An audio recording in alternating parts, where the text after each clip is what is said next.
Halo teman-teman semuanya, selamat datang di channel Plankton Trader. Mudah-mudahan kalian semuanya baik-baik saja.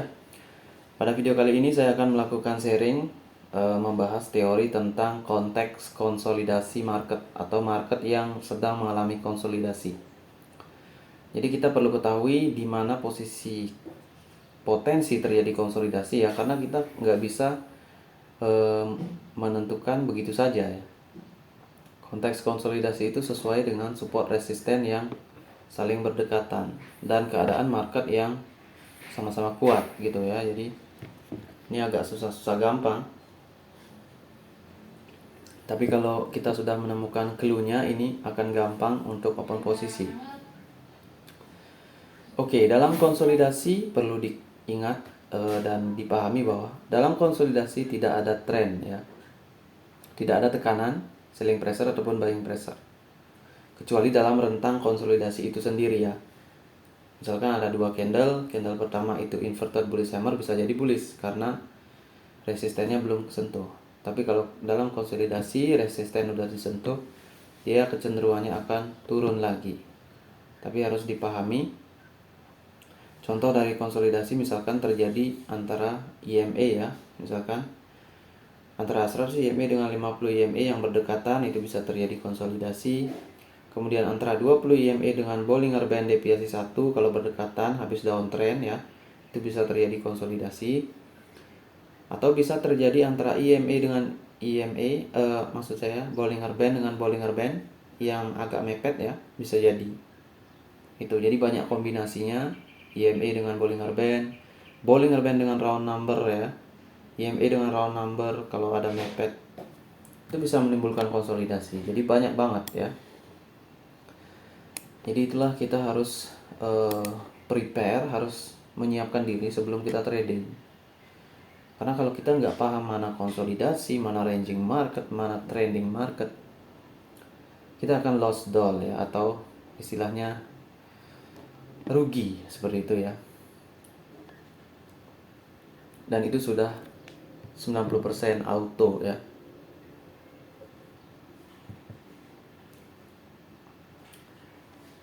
Ini terutama di binary ya, di binary atau di digital optionnya. Kan nggak hanya binary option aja. Ada binary option, ada digital option ya. Digital option bahkan lebih sulit ya, karena di sana nggak ada draw. Kalau doji, kita kena doji kita loss juga. Jadi benar-benar fix. Oke, kita akan bahas ini ya, konsolidasi. Kita kembali ke topik ya. Syarat ini saya sertakan sebagai gambaran aja ya, sebagai pengingat kita bahwa konsolidasi itu EMA besar biasanya adalah datar. Umumnya ya. Kalau konsolidasi pasti datar EMA-nya gitu aja ya. EMA 200, EMA 100, 50 itu datar. Kemudian BB juga datar ya, karena nggak ada tren. Kalau BB mengembang itu ada tren gitu.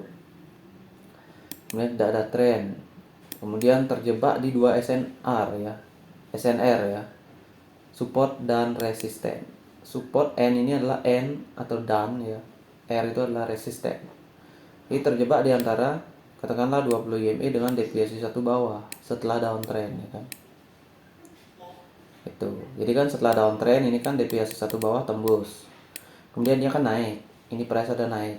Nah, 20 EMA otomatis naik kan. Nah, di sini kan 20 EMA nembus yang namanya deviasi satu. Nah, ketika ini nggak kuat naik, di sini datar ya. Di sini bisa jadi konsolidasi antara EMA dan deviasi satu itu. Seperti itu. Dan kombinasi lainnya, EMA dengan round number atau angka-angka yang kuat seperti 1500, 2000 ya, 3000, 4000. Atau angka bulat gitulah. Mau di Bitcoin, mau di kripto, mau di mata uang ya, atau pair, mau di saham ya, sama aja. Dia juga ada angkanya gitu ya. Angka-angka bulat itu sering digunakan oleh trader-trader besar ya, untuk langsung buy di 1300, 1400. Jadi dia secara psikologi nggak akan menyebut saya mau buy di 1495,3 itu nggak ada ya. Jadi contoh aja kalian kalau misalkan transfer uang kemana gitu, kalian itu pasti akan transfer bulat. Lebih enak kalau transfer bulat ya secara psikologi, transfer 1.500.000 ataupun transfer 1 juta. Kita nggak mungkin transfer 9.999,3 rupiah. Itu secara psikologi aja ya seperti itu. Jadi itulah kenapa round number itu kadang bisa menjadi support ataupun resisten yang signifikan ya. Oke, rentangan satu candle ini lupa ya. Oke, terjebak di antara dua SNR itu contohnya, teorinya ya. Kemudian rentang satu candle. Jadi konsolidasi ini hanya terjadi bullish, bearish, bullish, bearish, bullish, bearish. Itu namanya konsolidasi ya. Tapi jangan lupa karena market bersifat fraktal, maka konsolidasi ini kalau kita lihat di time frame 5 detik akan terjadi ranging juga di 5 detik. Sama juga kalau kita di 1 menit, maka di 10 menit kemungkinan konsolidasi ya kan. Jadi itu harus dipahami. Nah, bagaimana cara trading di konsolidasi market? Cukup gampang ya. Sell di support, sell di resisten, buy di support ya. Resisten, sell, buy di support. Itu. Nah, dalam konsolidasi ini jangan menggunakan RSI ataupun yang namanya stokastik ya. Karena kalau konsolidasi di time frame kita, stokastik itu nggak jelas ya, atau RSI nggak jelas. Kalau ranging dia jelas gitu ya. Kalau konsolidasi ya kita lewat candle aja. Karena habis bullish pasti dia kalau nggak doji ya bearish ya. Kalau udah nyentuh resistennya. Jadi usahakan kita menghitung resisten, kita open posisi di atasnya dikit ya. Kalau dia tiba-tiba ada gerakan ke atas dikit ya, lewat kita langsung sell, nanti dia turun. Karena konteksnya kita baca tepat ya. Kalau di sini konteksnya nggak tepat, kita akan ambiar ya, dia akan terus naik. Berarti konteksnya nggak tepat. Kita itu mau menerapkan konsolidasi tapi di market yang nggak tepat, jadi hasilnya nggak tepat gitu ya. Kalau di marketnya tepat ya hasilnya udah auto profit gitu ya. Ya itu secara teori gampang aja ya, tapi praktek tuh lihat nanti di praktek. Catatan hati-hati ya kan, ini ada hati-hati juga. Konsolidasi bisa dalam formasi candle silih berganti ya. Jadi bisa bullish, bearish, bullish, bearish, bullish gitu ya. Kemudian dua bullish, bearish besar, dua bullish gitu ya. Dan konsolidasi bisa dalam formasi doji dengan ekor atas bawah. Nah, selain kombinasi candle, dia juga dalam kombinasi doji. Contoh, doji, doji, ya kan? Doji, doji. Nah, ini konsolidasi. Ini sebenarnya sama dengan ini, ya kan? Coba kalau kalian gabung ini dua candle, opening closing, ini doji. Kalau dari opening closing selanjutnya, opening closing, doji, ya kan? Kalau kita ambil dari bearishnya, katakanlah ini bearish, ini bullish. Ini kan doji juga, tapi ekornya bawah, ya kan? Ini doji juga. Jadi kalau diambil semuanya ini apa? Doji juga, ya kan? Itulah bentuknya beda, itu yang membingungkan kita. Tapi kalau kita tahu konsepnya, ini sebenarnya sama. Itu dah, kita harus paham konteks, ya. Jadi itulah fungsi konteks. Nah, di sini gambaran dari konsolidasi ya seperti ini. Ini rentangannya satu candle ya, naik satu candle, turun satu candle. Atau mungkin bisa waspada doji di sini ya, turun gitu ya. Pokoknya dia doji gitu aja kalau konsolidasi. Oke, contoh teman-teman ya. Kalian bisa lihat sekarang contohnya. Uptrend ya kan, ranging ya kan. Downtrend kena deviasi 1. Belum sih. Round number nih ya. Round number rasanya ini. Fake breakout ya kan. Di sini ada breakout 50 EMA, tapi dia fake. Kemudian dia naik turun 2 candle retracement, trend continuation. Nah, ini udah nggak jelas nih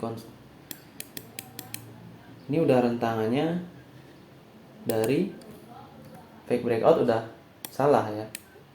Ini kalau ini fake breakout, yang terjadi adalah strong trend ya. Tapi di sini yang terjadi adalah apa? Ini masalah malah terbentuk bearish kayak hammer ya, kalau kayak signifikan ya. Nah kemudian tambah lagi, berarti ini kondisinya nggak mendukung adanya fake breakout, karena fake breakout itu harus strong kayak gini ya. Fake breakout, retracement, boom turun. Fake breakout, retracement, ini naik. Kalau ini bearish berarti potensi konsolidasi ya kan. Kita lihat di sini bullish ya kan. Nah ini engulfing ya kan. Tapi yang terjadi turun, naik ya. Kalau udah kita paham di sini, oh ternyata di sini nggak jalan ini fake breakoutnya, malah jadi retracement 2, berarti areanya ini ada EMA di tengah-tengahnya, ya udah konteks ranging, konteks konsolidasi ya kan. Habis di sini palsu sell, habis ini support buy ya, kena lagi support di sini buy bisa di sini ya, sell juga bisa, karena ini bukan retracement lagi ya, rally base rally nggak guna di sini ya areanya. Ini jadi selling pressure, sell. Kemudian inverted bullish hammer nggak guna, sell ya. Kemudian support masuk, buy, sell ya, itu aja, buy sell aja. Teorinya ya. Tapi nanti kalau udah sering-sering kalian pasti paham. Kalian pasti kenal kalau fake breakout nggak terjadi, kalau Morningstar gagal, itu ciri-ciri akan terjadi konsolidasi. Terutama kalau Morningstar ya. Kemudian ada 2 candle retracement dan di sana ada kecenderungan level atau EMA yang berdekatan, itu udah biasanya berpeluang besar itu terjadi konsolidasi. Nah sekarang ini contoh 2 ya. Ini saya mengambil 2 contoh. Sorry, kenapa saya bikin itu ya? Oke. Downtrend ya kan. Habis downtrend kalau nggak ranging apa? Konsolidasi, istirahat ya. Habis berlari kencang istirahat. Nah di istirahat inilah waspada ya, karena dia bisa konsolidasi. Nah kalau di konsolidasi kita sell di resisten, buy di support ya kan. Jadi kita lihat di sini ada apa? Breakout ya kan. Kemudian di sini retracement, trend continuation 2 ya. Kemudian di sini harusnya kencang karena ini evening star, tapi malah retracement dan menjadi retracement lagi. Ini bukannya besar tapi malah jadi shooting star ya. Ini juga masuk ini konsolidasi ya, tapi kecil di sini ya, karena ini doji. Kalian bisa lihat opening, closing, ini apa ini? Doji. Breakout dibalas breakout ya kan. Trend continuation. Oke. Jadi ciri-cirinya di sini apa? Kalau dia misalkan ini kan ada pattern yang kita kenal, evening star ya kan. Ini harusnya trend continuation. Oke, dia mengambil retracement. Oke lah, ini retracement, trend continuation. Tapi ini nggak menembus 50% body ya kan. Dan itu mencurigakan teman-teman ya. Karena ini udah ada di akhir trend. Kalian lihat, di sini ada support ya kan. Pertama konsolidasi itu perhatikan dulu ada significant support ya, significant support ya. Kemudian ada reversal pattern atau fake breakout ya kan. Ini kan fake breakout. Kemudian dia gagal. Ya, ini harusnya strong tapi dia gagal. Ciri-ciri pertama. Kemudian ada retracement ya kan. Ada ekor panjang, ini buying pressure sebenarnya. Makanya di sini buy, di sini buy. Oke, jadi keputusannya adalah ada support yang sudah dibentuk duluan ya.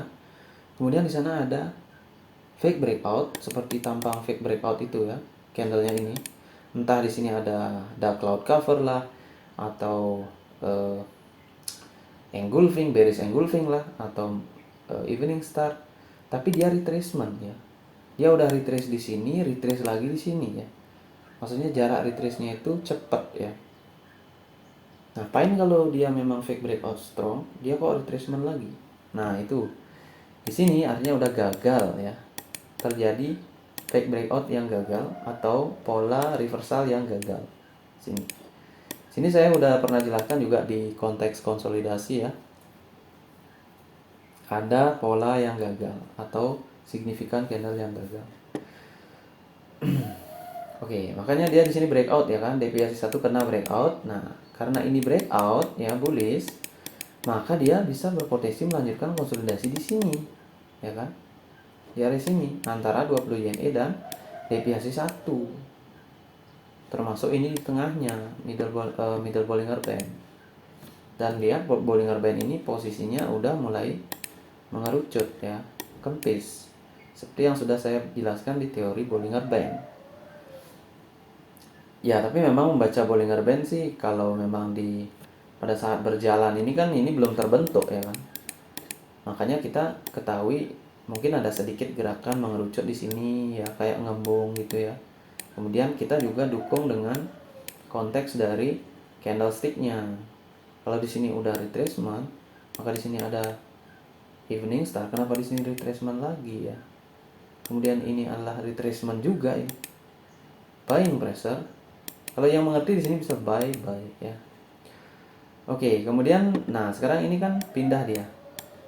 Konsolidasi di sini, konsolidasi di sini ya kan. Di sini kan breakout. Nah, kalian perlu ketahui kalau deviasi 1 di breakout signifikan begini, ini biasanya susah untuk ditembus balik turun. Kalau udah di akhir tren ya, waspada. Oke, higher high higher low gagal ya kan. Konteksnya. Berarti di sini fake breakout gagal dong. Ini kan tadi breakout. Nah, ini kan fake breakout ya kan. Ini kan doji ya kan. Ini 7 candle fake breakout ya kan. Harusnya 7 candle naik. Ya kan? Karena fake breakout di sini. Breakout, breakout. Breakout bawah, breakout atas. Higher high higher low ini signifikan kan? Gagal. Oke. Adanya satu indikasi signifikan candle gagal. Itu bisa fake breakout lagi di sini atau memang dia mau turun di sini ya. Tetapi yang terjadi apa? Bullish lagi. Closing lagi di sini ya kan. Bearish lagi. Nah, ini udah ciri-ciri konsolidasi ya. Karena di sini nggak terjadi fake breakout. Gitu. Maka ini kalau udah sampai sini kita udah bisa baca harusnya ini konteksnya konsolidasi. Deviasi 1 ditembus. Kemudian fake breakout nggak jadi turun, malah dia naik ya kan. Kemudian di sini malah jadi dia turun, harusnya di sini continuation. Nah, disinilah kita bisa menunggu di support, turun lagi buy ya kan, naik lagi resistennya di area sini ya kan. Karena kalau ini belum terbentuk kan, ini kita lihat resisten di area sini ya, lupa resistennya di area sini tuh, supportnya di area sini. Karena ini yang udah kita lihat, ini yang kita lihat, ini yang kita lihat, buy di sini, sell di sini ya kan, sell di sini ya kan. Kemudian terjadi apa? Sini lagi buyer, oke. Buy di sini. Buy di sini boleh ya. Kemudian di sini terjadi apa? Breakout ini. Ini jangan lupa ini breakout. Karena 20 YME udah ditembus lagi. Gitu. Dan ternyata di sini membuat fake breakout segini ya. Oke. Karena dia turun lagi di sini. Nah, sepertinya di sini pindah lagi konsolidasinya ya. Katakanlah ini breakout, higher high higher low, higher high higher low breakout, tapi dia retracement ya kan. Oke, di sini ada retracement, trend continuation. Tapi ini kan signifikan. Ini harusnya kalau breakout, kalau udah konsolidasi begini dia strong. Sama dengan di sini. Dia harusnya strong naik. Gitu. Tapi malah dia nggak strong di sini. Malah nggak nembus ini ya. Karena di sini ada resisten. Jadi di sini sebenarnya udah konsolidasi ya. Karena ini adalah gerakan seperti rally base rally pada 20 YME datar di tengah body. Saya udah sering jelaskan di analisis candlestick. Kalau ada IME di tengah body itu waspada konteks konsolidasi apapun IME-nya ya. Makanya di sini sell. Sini masuk support lagi, buy lagi. Ya. Ataupun di sini bisa sell, buy. Di sini enggak ya. Kalau di tengah-tengah jangan ya. Kalau udah di atas ini bisa. Oke. Kayak gitu. Ini di sell lagi bisa karena retracement ya kan. Shooting star retracement sell. Karena konteksnya dia kayak ada manipulasi di sini ya. Konsolidasi, hit stop loss, bawah, hit stop loss atas, bawah lagi, masuk, atas lagi. Nah, ini sudah main manipulasi di sini atau big trader melakukan manipulasi ya. Big trader itu katakanlah rata-rata ya, karena kita nggak tahu big trader itu berapa banyak di dunia yang menggerakkan market Euro GBP ya kan. Tapi kalau kita ambil contohnya ya, fungsinya satu itu contohnya seperti ini. Jadi dia di sini ini membuat konsolidasi ini sengaja. Kenapa? Karena satu, akan ada 3 jenis trader, yaitu trader support, trader resisten, dan trader breakout. Ya kan? Itu adalah targetnya. Trader support dia akan buy di sini, ya kan? Atau buy di area-area sini ya. Tapi stop lossnya ada di bawah sini. Nah, ini apa bukan sih. Logikanya seperti itu ya. Buy di area sini karena di sini ada breakout ya kan. Buy di area sini, stop loss di sini. Kemudian ada trader sell ya. Ada yang melihat ini, oh di sini ada resisten. Jadi ada yang sell di sini, stop loss di sini. Ekor panjang ini pemburu stop loss saja sebenarnya. Gitu ya. Jadi di sini dia jual sell ordernya ya. Nah, di sini jual sell ordernya sampai sini ya, kena stop loss. Jadi stop loss itu dipakai untuk membeli ordernya, order buy-nya dia, order buy dari market maker, ya kan? Karena stop loss kalau kena itu kan kita rugi, uangnya kemana? Uangnya untuk likuiditas dia ya. Jadi dia akan beli buy di sini. Yang beli siapa? Market plankton trader ya, atau trader-trader retail ya. Naik jadinya. Kemudian di sini masih ada nih, ini makanan ya. Karena di sini udah menyusun strategi dia. Di sini kena lagi order buy-nya dipakai untuk memburu stop loss dari order sell ya kan. Sini. Nah, di sini stop loss ini akan menjadi order dia akan membeli ya. Kebalik ya. Jadi kalau stop loss orang yang sell di sini, dia akan stop lossnya kalau kena itu jadi membeli dia. Stop loss itu akan membeli dari market maker. Jadi market maker menjual ya kan, harga turun gitu, ya kan. Kemudian dia dipermainkan terus di sini sampai akhirnya turun kan. Nah, dia mau beli lagi di sini. Inilah pembelian yang utama sehingga harga ini muncrat ke atas ya. Karena sebenarnya order buy-nya itu banyak. Tetapi order sell harus dihabiskan dulu di sini. Karena di tangan market maker itu ada 2 order, ada order buy, ada order sell. Tergantung timpang yang mana gitu. Kalau yang order buy-nya lebih besar ya otomatis kita juga punya order sell ya, harus eksekusi order sell dulu ya. Nah, di sini order buy kan udah digunakan juga sebenarnya. Dia ini kan di sini market maker ini kan melakukan selling di sini ya kan. Ini ibaratnya tidak dia tidak melakukan manipulasi di sini ya kan. Ini kan sell, langsung sell, kemudian turun dia kan. Nggak ada ekor kan, berarti nggak ada dia menaruh order sell kan di sini. Makanya price turun kan. Karena order sell-nya lumayan besar. Tapi ketika sudah menembus stop loss, dia kan naik. Ini kan. Nah, di sini kan nggak ada yang menutup, ya kan? Kalau kita trading di sini kita order katakanlah order sell ya. Maka stop loss ini kena.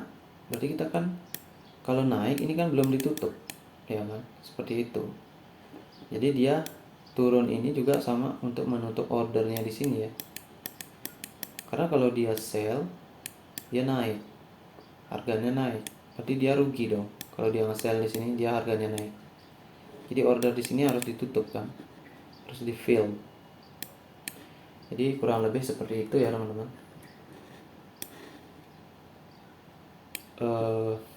Teorinya seperti itu, yang saya pahami seperti itu.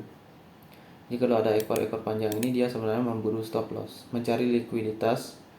Di sini dia untuk mengeksekusi dari order buy-nya ya, order buy-nya. Berarti kalau dia buy, ada yang sell ya, itu. Sini buy, kena, sell, kena, turun, gitu ya. Ini kebalikan ya, kalau market maker sell, berarti di sini jadi order buy, dan jadi buy order. Kalau dia buy ya, ada retail trader buy, dia jadi sell order di sini. Karena ujung-ujungnya uangnya semua kalau di stop loss kena ya mengalirnya ke market maker juga. Oke, jadi kira-kira begitu ya teman-teman. Mudah-mudahan konsolidasi ini memberikan manfaat buat kalian sebagai cara pandang baru dalam memahami market dalam trading ya. Trading apapun ya, trading forex, trading binary, trading saham, itu semua perlu pemahaman terhadap konteks market. Kalau kita nggak paham ya kita jadi judi ya, walaupun di forex. Mungkin kalau di investasi enggak ya. Investasi itu ya ada asetnya ya.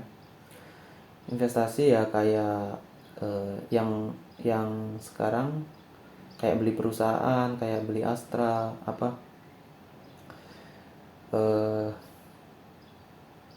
UKM Santara ya, kayak gitu.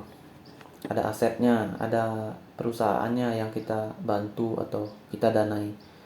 Oke, itu teman-teman. Kalau di sini lebih terkait lebih cenderung ke spekulasi ya analisis. Kalau tidak ada analisisnya berarti menebak-nebak gitu. Itu aja. Terima kasih teman-teman, saya ucapkan salam trader.